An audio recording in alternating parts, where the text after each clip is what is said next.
avoir des vaches en bonne santé, en bonne forme, en bon état et compagnie, c'est un global, quoi. Ça se fait pas juste en disant on avait mis une bonne ration et puis tout se passera bien. Enfin, faut que le bâtiment soit bon, la ventilation, la lumière, tous les paramètres extérieurs. Une vache en bonne santé, c'est une vache qui a des pattes sèches. Donc les pattes sèches, c'est-à-dire sur les calibotis ou sur son sol, mais aussi dans la logette, pour ramener le moins de salissure dans la logette et avoir le moins possible une mamelle en contact de produits souillés, quoi, pour avoir des meilleurs taux cellulaires et compagnie.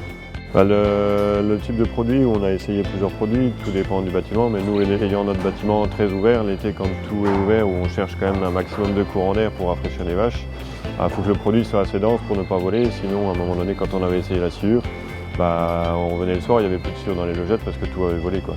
La sciure épongerait un peu moins, elle serait plus volatile.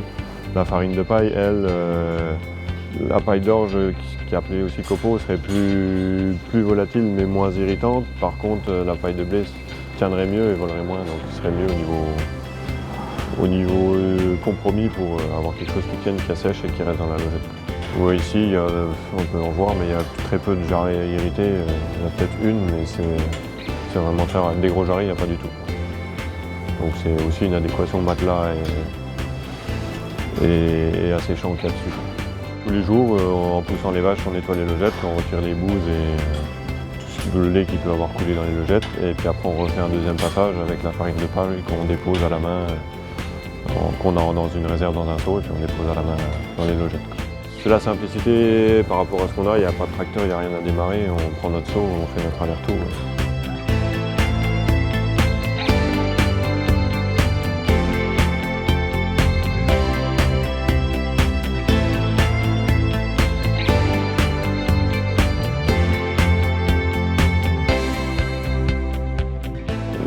Le gain, c'est au niveau de la traite où on a quand même un produit qui ne colle pas aux mamelles, donc on a des mamelles très propres, des vaches, donc on gagne beaucoup plus de temps dans la salle de traite où il n'y a pas besoin de nettoyer les vaches parce que on nettoie mais ça va beaucoup plus vite parce qu'il n'y a rien qui colle, il n'y a pas de lait collé aux mamelles, il n'y a pas de produit comme ça, texture différente par rapport à ce qu'on pouvait avoir à un moment donné où on a essayé la sciure.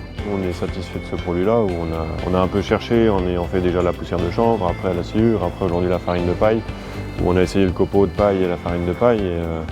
Aujourd'hui, la farine de paille nous correspond mieux parce qu'on a le bâtiment, la luminosité, le bâtiment qui est plus sec. Après, il faut voir à chacun de tester pour savoir ce qui correspond. Nous, aujourd'hui, c'est ce qui nous correspond le mieux par rapport à nos attentes.